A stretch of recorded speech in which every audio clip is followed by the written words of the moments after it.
Welcome to Freight Logistics Hub podcast, where we discuss historical developments of freight logistics in Kenya and East Africa. I'm your host, George Kidenda. Today, we are shining the spotlight on a remarkable figure in the world of freight logistics and customs clearance. My former boss and a very dear friend and mentor, Mr. PJ Shah, whose name is very long, Prabhu Jantilas. PJ, I'm so glad that you have allowed me to come into your office so that we can talk about the history of freight logistics in Kenya and East Africa. You have been dedicated in this industry. You have worked here for a long time. Actually, I came in and found you here. Could you kindly just give us a background of how did you get into this industry?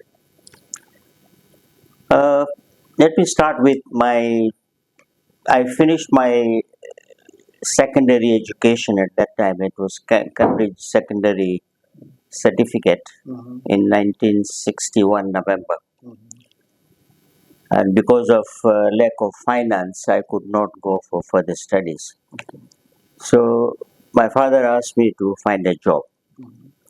In March 1962, I found a job with a trading company, an Indian trading company who had a clearing and forwarding department in-house.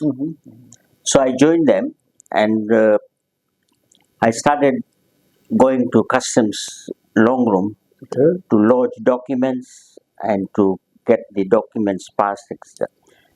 So during my visits to long room, I came to know that there were some vacancies in customs. So I applied for a position. And fortunately, in September 1962, I found a position in customs. So that's how I joined the Customs and Excise Department in 1962. So how big was customs then? At that time, the customs was, it was a very efficient department at that time. And there were no computers in use when I'm going back to 1962. So all you could hear in the customs long room is bang, bang, bang, rubber, the stamping of duties. But it was a good experience. And so I worked there for almost 7 years. And what happened was that I was in charge of paying salaries and looking after the pensions of people who had retired. So one good day, Richard Whitley, an ex-customs senior person, he came to sort out his pension problems with me. So during the course of discussions, he said, I'm looking for people to join my company. Because he had joined Maritime Forwarders Kenya Limited, and he was a managing director. Maritime Forwarders Kenya Limited was a subsidiary of Element Lines Kenya Limited. And Element Lines was one of the major British shipping lines at that time. So I decided I was getting bored in customs because you were doing routine day in, day out, the same thing. You're not learning something new. So I said I will be happy to join him. And that's how I joined Maritime Forwarders Kenya Limited as a management trainee. And I later found you there and joined as a management trainee also. Yes. So you are there now. By the time I was joining the Maritime Forwarders, you are now the managing director of Maritime Forwarders. What was your experience in the shipping world now? See, my hard work led to my promotion from management trainee to general manager, and then from general manager to a director of the company, and eventually I became the managing director of the company. So during those years, I was in Maritime Forwarders for 17 years. During those years, and particularly when I was managing the company, I, I had a lot of interaction with customs, with port, with shipping lines. Okay. And I was coming across problems both in customs, port, and shipping lines.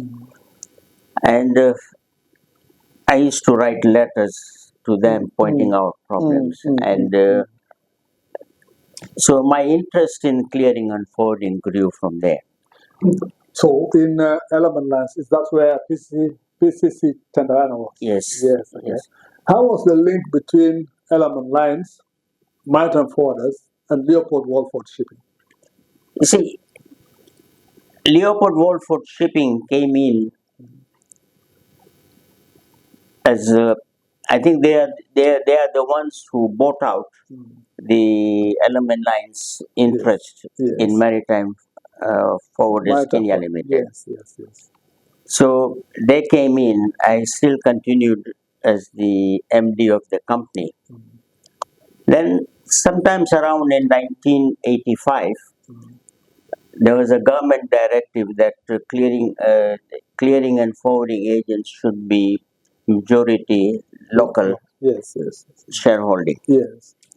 And since I was a Kenyan, I requested Leopold Wolford to give me shares in the company Yes. so that it will serve their purpose and I will also continue Yes. doing work. They declined to offer me shares Okay. and they went to look for somebody from outside, which I was very disappointed. So that's when I now decided that maybe it's time to move on and start my own company. I remember. I joined through Leopold Walford shipping. And that's how I came into the group. But 2 years down the line, then I was transferred to your company, Yes. where I became the commercial manager. Now,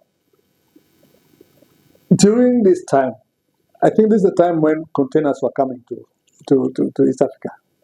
What was your experience with containers? You see, the containerization concept, when it started coming into this country, was completely a new evolution. And I think the port was not really ready for it.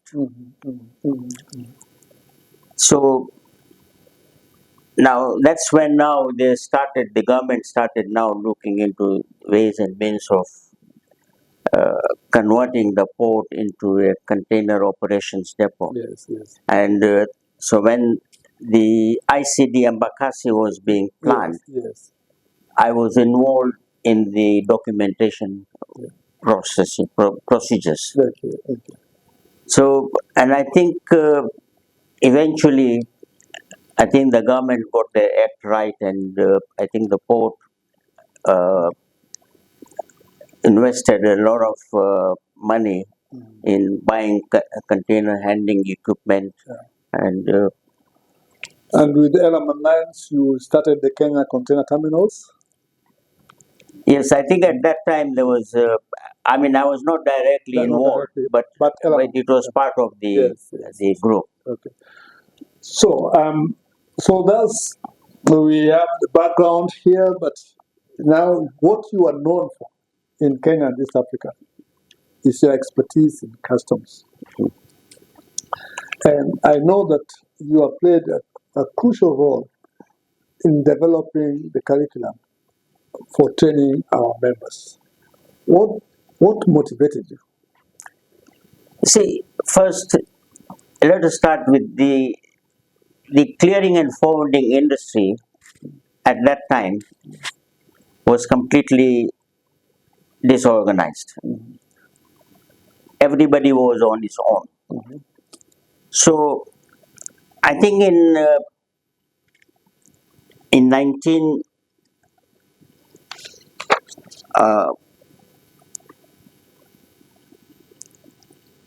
1919,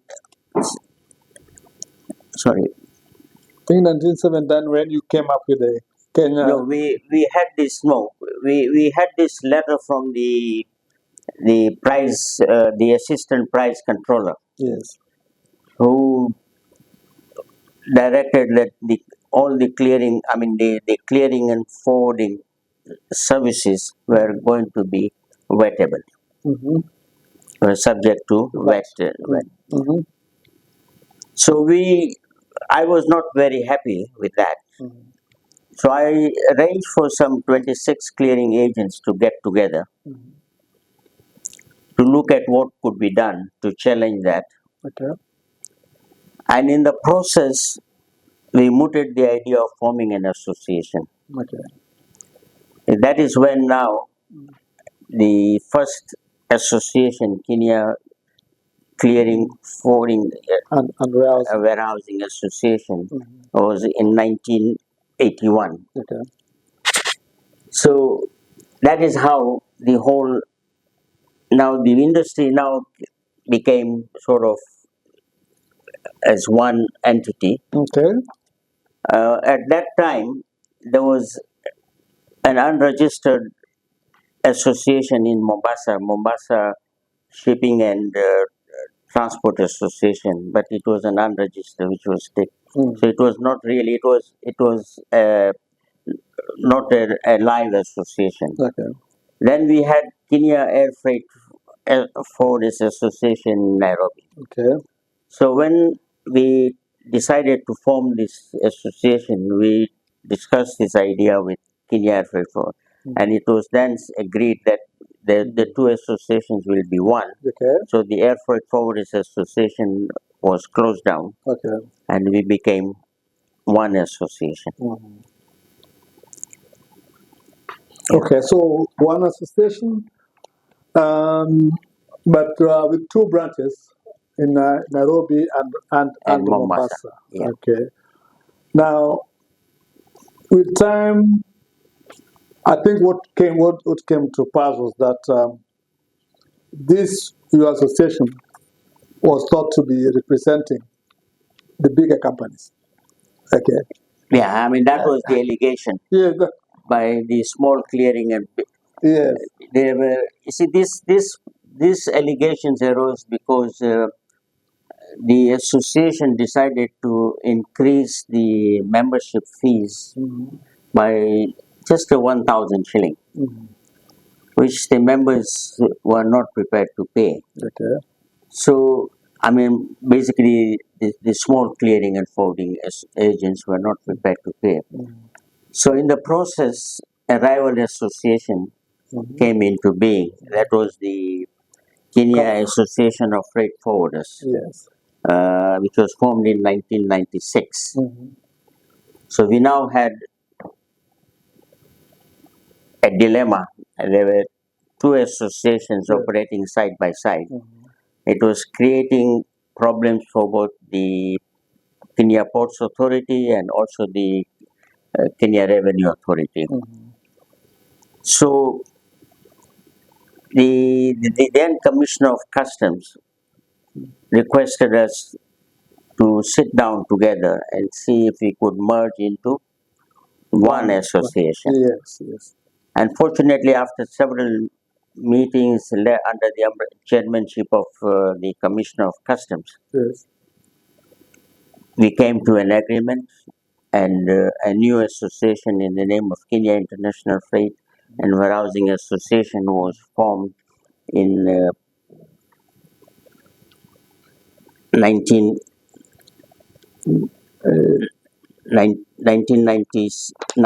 1999.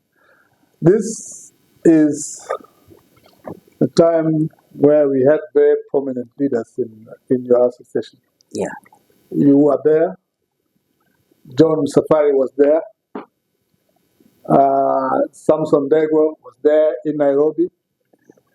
Some of us were also around in the committee. And then the team that came up strongly was basically a Nairobi setup. How did you bring the two? How did you merge the two sets of leadership so that Kifwa could come united? You see, okay, we formed. I mean, once the new constitution came into effect, Yeah. we then now formed a national committee Yes. where members from the Nairobi branch managing committee and managing committee members from the Mombasa branch would then form that national executive committee. Okay. So we now had a national office in Nairobi. Okay. So this is how the coordination was done. Okay. I think one of the greatest achievements that we got then was when we started working on the curriculum Correct, for yeah. training with Kibage. That was the committee that we sat down and started developing the various curriculum for training of our members. To what extent do you think that has contributed to the professionalization of our sector? You see, unfortunately, clearing and forwarding work has never been recognized as a professional industry. Whereas the type of work that we were doing was basically very much inclined towards professionalism. Okay. You needed to have a thorough knowledge of the Customs Act. You needed to have a thorough knowledge of the Port Act and port regulations. You needed to have a thorough knowledge of the shipping industry, the transport industry. So all these things required knowledge of of all these related industries. So we decided that it is time that we now ask the government to look at the clearing and forwarding as a professional industry. Okay. And to do so, we said we should start with training first. We train our members to be professionals in their own right. Okay.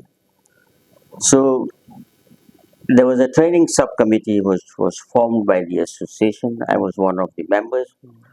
Mr. Jagdish Sondi of Marathi Warehouses, he was another member. I think you were also part of that. I did the curriculum for containerization.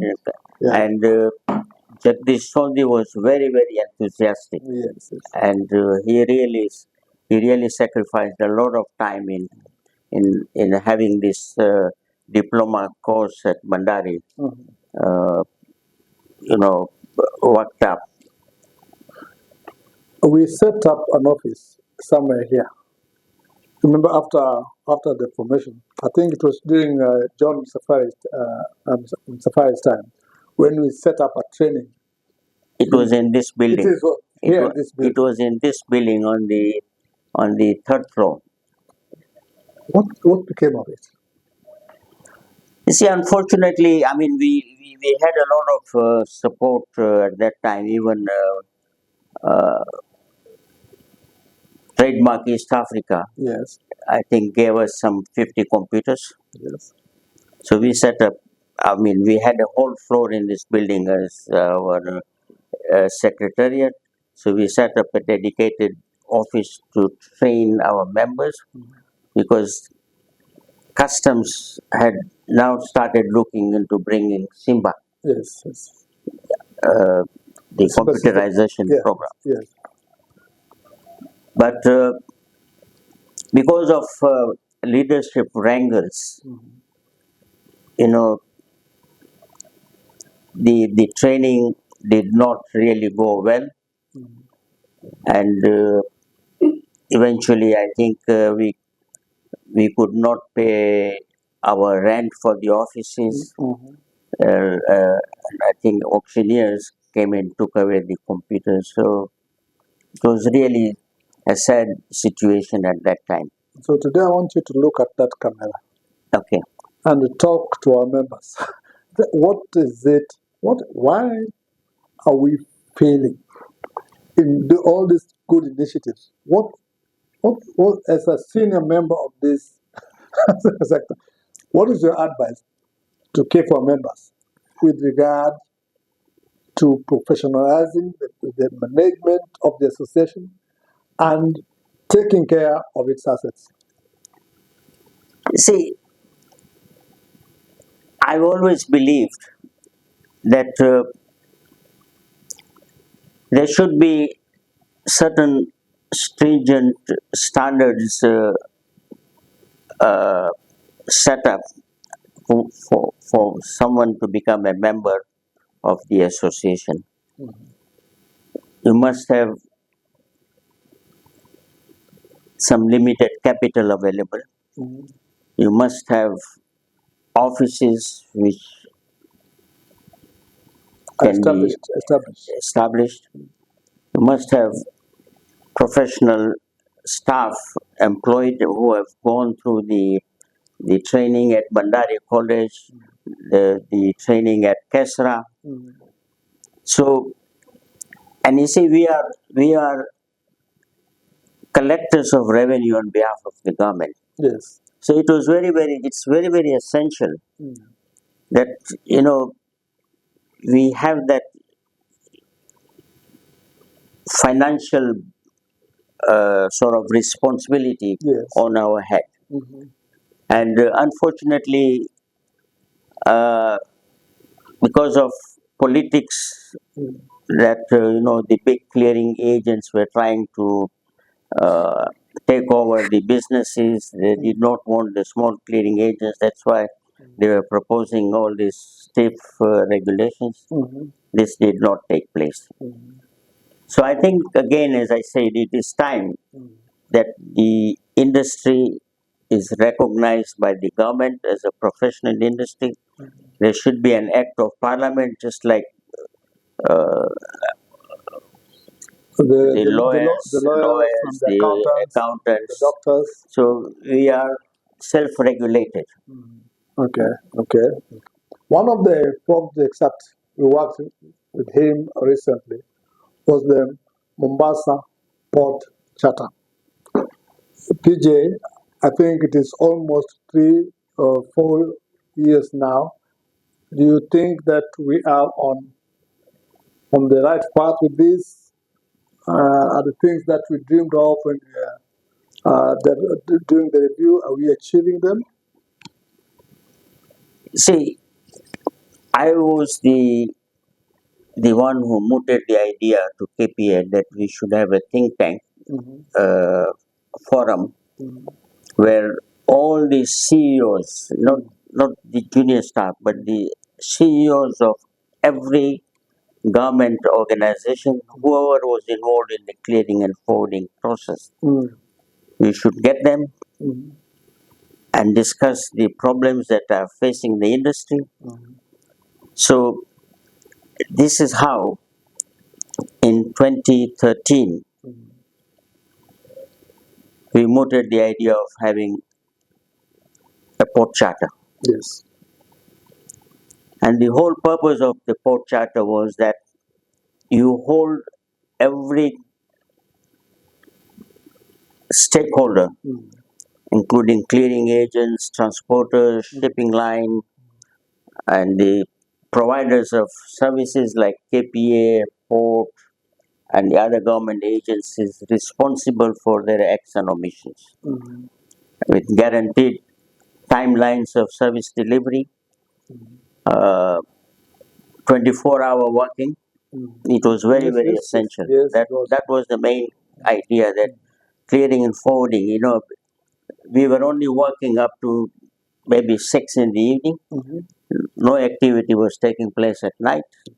So we said, for the country to benefit, we should now go on the 24/7 economy. Okay. Good. I want to thank you for making time. I know we will be able to discuss more issues, but I want to say that you have really contributed to our industry. and we value the services that you have rendered and the mentorship, particularly, that you have given to many of us who joined this industry at a time that we really, I mean, the first time I came to your office was the first time I went to the port and saw a ship. I've never seen a ship before, but here we are almost 44 years later on, and you are still here giving us a guidance, and I'm sure that given another opportunity, you'll be able to talk to us again. Dear friends, that brings us to the end of the episode for today. Mr. PJ Shah, Managing Director of Maritime Freight Limited, a long-term friend and a mentor. Thank you so much. If you like this program, kindly uh, just click and like it. If you have any ideas that you'd like to share with us that we can do to improve on this, again, we'll be most happy to receive that. And if you have any subject or some individuals that you want to be interviewed here, again, you can just get in touch with us. And we'll be able to travel. As you can see, we are here in Mombasa. We can be able to travel, whether it's in Mombasa, in Nairobi, or anywhere else, to be able to be there with you. Thank you for watching us. Thank you. Bye. So.